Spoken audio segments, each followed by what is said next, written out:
ನಮಸ್ತೆ madam. Sir ನಮಸ್ತೆ. ತಮ್ಮ ಹೆಸರು? ಕೃಷ್ಣಪ್ಪ ಅಂತ. ಮೇಡಮ್ ನಿಮ್ಮ ಹೆಸರು? ತಾವು ಯಾವ ಗ್ರಾಮ ಪಂಚಾಯತಿಯಿಂದ ಗೆದ್ದಿದ್ದೀರಾ ಸರ್? ಗೆದ್ದಿದ್ದಾರೆ.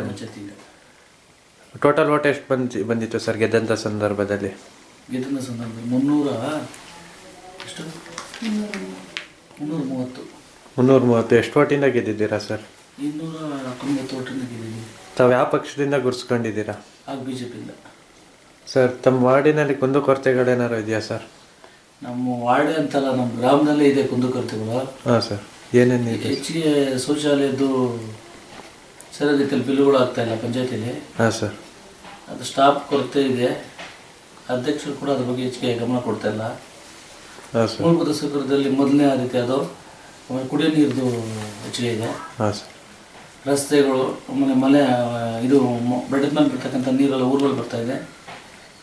ಚರಂಡಿಗಳು ಊರು ಅಭಿವೃದ್ಧಿ ಆಗಿರೋದ್ರಿಂದ ಕಂಬಗಳು ಹೆಚ್ಚಿಗೆ ಹಾಕಬೇಕಾಗಿದೆ. ಹಾಂ ಸರ್. ಅದೊಂದು ವಿದ್ಯುತ್ ಲೈಟ್ಗಳದು ಹೆಚ್ಚಿಗೆ ಗ್ರಾಮ ಪಂಚಾಯತಿ ಇವರು ಸಹಕಾರ ಕೊಡಬೇಕು ಅಫ್ಷಲ್ಸು.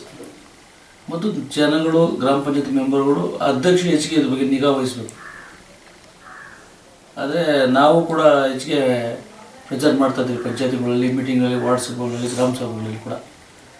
ಆದರೆ ಎಲ್ಲೋ ನಮಗೆ ಸ್ಟಾಪ್ ಬೇರೆ ಇಲ್ದ್ರ ಈಗ ಸ್ವಲ್ಪ ತೊಂದರೆ ಆಗಿದೆ 1 ವರ್ಷದಿಂದ. ಸರ್ ಗೆದ್ದಿದ್ದೀರಾ, ಮೇಡಮ್ ಅವ್ರು ಗೆದ್ದಿದ್ದಾರೆ. ಏನು ಅನ್ನಿಸ್ತಾ ಇದೆ ಸರ್ ತಮಗೆ? ಹೇಗೆ ಅನ್ನಿಸ್ತಾ ಇದೆ? ಒಂದ್ಸರಿ ರಾಜಕೀಯದಲ್ಲಿ ಬೇಸರವನ್ನು ಆಗ್ತದೆ, ಒಂದ್ಸರಿ ಬಿಡೋಕ್ಕೂ ಆಗೋದಿಲ್ಲ. ನಮ್ಮ ನಂಬಿರ್ತಕ್ಕಂಥ ಜನಗಳಿಗೆ ನಾವು ನಮ್ಮ ಗ್ರಾಮಕ್ಕೆ ಅತಿ ಮುಖ್ಯವಾಗಿ ಸವಲತ್ತು ಮಾಡ್ಕೊಬೇಕು. ಇದು ಗೌರ್ಮೆಂಟಿಂದ ನಾವು ಸರ್ಕಾರದಿಂದ ಸವಲತ್ತುಗಳನ್ನು ತೊಗೊಂಬಂದು ಗ್ರಾಮದಲ್ಲಿ ಬೇಕಾದಷ್ಟು ಅಭಿವೃದ್ಧಿ ಮಾಡಿದ್ವಿ. ನಾವು ಮುಂದೆ ಗೌರ್ಮೆಂಟ್ ಇದ್ದವಾಗ ನಮ್ಮದೇ ಗೌರ್ಮೆಂಟ್ ಇತ್ತು. 3 ದೇವಸ್ಥಾನ ಕಟ್ಸ್ಕೊಟ್ಟಿದ್ದೀವಿ ಗ್ರಾಮದಲ್ಲಿ. ಈಗ ಅಂಗನವಾಡಿ ಕೂಡ ನಾವೇ ಕಟ್ಸಿದ್ವಿ. ಸ್ಕೂಲ್ ಬಿಲ್ಡಿಂಗ್ ಕಟ್ಸಿದ್ವಿ, ಕಾಂಪೌಂಡ್ ಮಾಡಿಸಿದ್ವಿ. 1 ಎಕರೆ ಖರಾಬ್ ಜಾಗ ಜಮೀನು ಉಳಿತಾಯ ಇತ್ತು ಈ ಗ್ರಾಮದಲ್ಲಿ. ಬೇನಾಮಾಗಿ ಅಕ್ರಮ ಮಾಡ್ಕೊತಾ ಇದ್ರು. ಅದನ್ನು ಕೂಡ ಹೋರಾಟ ಮಾಡಿ ಈ ಗ್ರಾಮ ಪಂಚಾಯತಿ ಆಸ್ತಿಯನ್ನು ಉಳಿಸಿದ್ವಿ. 1 ಎಕರೆ ಇದೆ ಈಗಾಗಲೇ. ಅಂಗನವಾಡಿ ಕಟ್ತಾ ಇದ್ದಾರೆ, ಪೋಸ್ಟ್ ಆಫೀಸ್ ಕಟ್ತಾ ಇದ್ದಾರೆ, ರಿಸರ್ವ್ ಮಾಡಿದ್ವಿ ಗ್ರಾಮ ಪಂಚಾಯತಿಗೆ. ನಮಗೆ ಗ್ರಾಮದಲ್ಲಿ ಒಳ್ಳೊಳ್ಳೆ ಕೆಲಸಗಳು ಮಾಡಿರ್ತಕ್ಕಂಥ ತೃಪ್ತಿನೂ ಇದೆ, ಬೇಸರನೂ ಇದೆ. ಸರಿಯಾಗಿ ಜನಗಳು ಒಳ್ಳೆ ವ್ಯಕ್ತಿಗಳನ್ನ ಆಯ್ಕೆ ಮಾಡ್ತಾ ಇಲ್ಲ. ಅಪ್ಷನ್ಸ್ ಕೂಡ ಸರಿಯಾಗಿ ಕಾನೂನು ಇಟ್ಕೊಂಡು ಹೋಗ್ತಾರೆ. ಇಂಥ ಹಳ್ಳಿಗಳಲ್ಲಿ ತುಂಬ ಸಮಸ್ಯೆಗಳಿದೆ. ಮೂಲಭೂತ ಸೌಕರ್ಯಗಳು ಹೆಚ್ಚಿಗೆ ಗೌರ್ಮೆಂಟ್ ಕೂಡ ಕೊಡಬೇಕು ಗ್ರಾಮ ಪಂಚಾಯತಿಗಳಿಗೆ. ಸರ್ ರಾಜಕೀಯಕ್ಕೆ ಮೇಡಮ್ ಅವರ ಮೊದಲ ಇಲ್ಲ ಹಿಂದಿನಿಂದನೂ? ಇಲ್ಲ, ನಾವು ತರಕಾರಿ ಅಂಗಡಿ ಇಟ್ಕೊಂಡಿದ್ವಿ. ಹಾಂ ಸರ್. ಮೊದಲು ನಾನೇ ಎಂಟ್ರಿ ರಾಜಕೀಯಕ್ಕೆ. ನೀವೇ ಮೊದಲು ಬಂದವರು, ಆಮೇಲೆ ಮೇಡಮ್? ನಾನು ಒಂದ್ಸರಿ ಸೋತೆ. ಹಾಂ ಸರ್. ಸೋತ್ಬಿಟ್ಟು ಗ್ರಾಮದಲ್ಲಿ ಆಮೇಲೆ ನಾನು ಯಾಕೆ ಸೋತೆ ಏನು ಅಂತ ನಮಗೆ ಅನಿಸ್ತು. ಆಗ ನಾವು ಕೆಲಸ ಮಾಡ್ಬೇಕಂದ್ರೆ ಗ್ರಾಮದಲ್ಲಿ ಕೆಲವೊಂದು ಕೆಲಸಗಳು ಮಾಡ್ಕೊಂಡು ಬಂದೆ.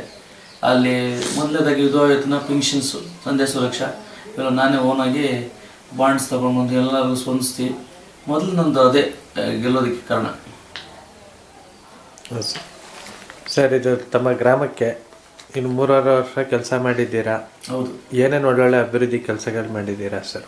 ಸರ್ ನಾನು SDMC ಪ್ರೆಸಿಡೆಂಟ್ ಆಗಿದ್ದೆ. ಹಾಂ ಸರ್. 2 school building ತರಿಸಿದ್ದೀನಿ.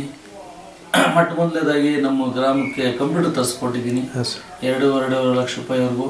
ಓನಾಗಿ ನಾನೇ 2 ಸರಿ ಟೂರ್ ಕರ್ಕೊಂಡು ಹೋಗಿದ್ದೀನಿ ಮಕ್ಕಳಿಗೆ. ಬುಕ್ಸ್ ಕೊಡಿಸಿದ್ದೀನಿ, ತಟ್ಟೆ ಲೋಟ ಕೊಡಿಸಿದ್ದೀನಿ. ಅಲ್ಲಿ ಪ್ರತಿ ರಾಷ್ಟ್ರೀಯ ಹಬ್ಬಗಳಿಗೂ ಸ್ವೀಟ್ ಕೊಟ್ಟಿದ್ದೀನಿ ಮಕ್ಕಳಿಗೆ ನನ್ನ ಒಂದು ಇದಾದ್ಮೇಲೆ. ಅದಾದ ನಂತರ ನಾನು ಆರಾಧನಾ ಕಮಿಟಿ ಮೆಂಬರ್ ಮಾಡಿದ್ದರು. ಆಗ 3 ದೇವಸ್ಥಾನ ಅಭಿವೃದ್ಧಿಪಡಿಸಿದ್ದೀನಿ. ಮಾರಿಯಮ್ಮನು, ಬಾಬಯ್ಯನ ಗುಡಿ, ಒಂದು ಕುಕ್ಲಮ್ಮ ಅಂತ. ಎಲ್ಲ ಮಹಿಳೆಯರು ಡೈಲಿ ಪೂಜೆ ಮಾಡ್ತಾನೆ ಇದ್ದಾರೆ. ಆಮೇಲೆ ಇದು ಅದು ಜಮೀನು ಆಗಲೇ ಹೇಳಿದೆ, ಜಮೀನು ಸರ್ಕಾರಿ ಜಮೀನನ್ನ ಬೇನಾಮವಾಗಿ ಅಕ್ರಮ ಮಾಡ್ಕೊಂಡು ಬಂದಾಗ 1 ಎಕರೆ ಜಮೀನನ್ನ ಉಳಿತಾಯ ಮಾಡಿ ಅದು ಪಂಪ್ ಹೌಸ್, ನಮ್ಮ ಊರಿಗೆ ಬೇಕಾದಂಥ ಸವಲತ್ತಿನಲ್ಲಿ ಪಂಪ್ ಹೌಸ್ನ ಅಲ್ಲಿ ಉಳಿಸ್ಕೊಟ್ಟಿದ್ದೀನಿ. ಅದೇ ರೀತಿಯಾಗಿ ಅಂಗನವಾಡಿ ಕೇಂದ್ರ ಕೂಡ ಅದೇ ಜಾಗದಲ್ಲಿ ಕೂಡ ಈಗಾಗಲೇ ಬಿಲ್ಡಿಂಗ್ ಎದ್ದಿದೆ, ಓಪನಿಂಗ್ ಅಂತ ತಲುಪ್ತಾ ಇದೆ. ಈಗ ನಿನ್ನೆ 1 ವಾರದಲ್ಲಿ ಶಾಸಕರು ಬಂದು ಒಂದು ಅಂಚೆ ಕಚೇರಿ ಕೂಡ ಅದೇ ಜಾಗದಲ್ಲಿ ಇದು ಮಾಡಿ ಹೋಗಿದ್ದಾರೆ.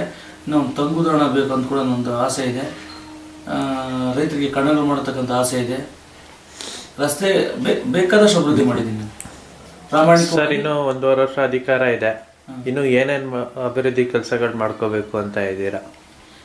ಹೆಚ್ಚಿಗೆ ಮೂಲಭೂತ ಸೌಕರ್ಯದಲ್ಲಿ ಶೌಚಾಲಯಗಳು ಎಲ್ಲ ಮನೆಗೂ ನಮ್ಮ ಗ್ರಾಮದಲ್ಲಿರ್ತಕ್ಕಂಥ ಯಾರೇ ಕಟ್ಟಿಲ್ಲ ಅವ್ರಿಗೆ ಹೇಳಿ ಶೌಚಾಲಯ ಮೊದಲು ಕಟ್ಟಿಸ್ಬೇಕಂತಕ್ಕಂಥ ಒಂದು ಆಸೆ ಒಂದು.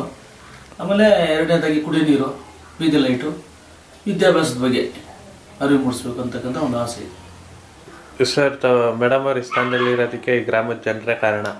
ಹೌದು. ನಮ್ಮ ಮುಖಾಂತರ ಅವ್ರಿಗೆ ಏನು ಹೇಳಬೇಕು ಅಂತ ಇಷ್ಟಪಡ್ತೀರಾ? ಅಭಿನಂದನೆ ಹೇಳಬೇಕು. ಯಾಕಂತಂದರೆ ನಾವು ಹಿಂದಿನ ರಾಜಕಾರಣಿಗಳೇನಲ್ಲ. ನಾವು ತರಕಾರಿ ಅಂಗಡಿ ಅದು ಇಟ್ಕೊಂಡಿದ್ವಿ, ಸಣ್ಣಪಣ್ಣ ಅಂಗಡಿ.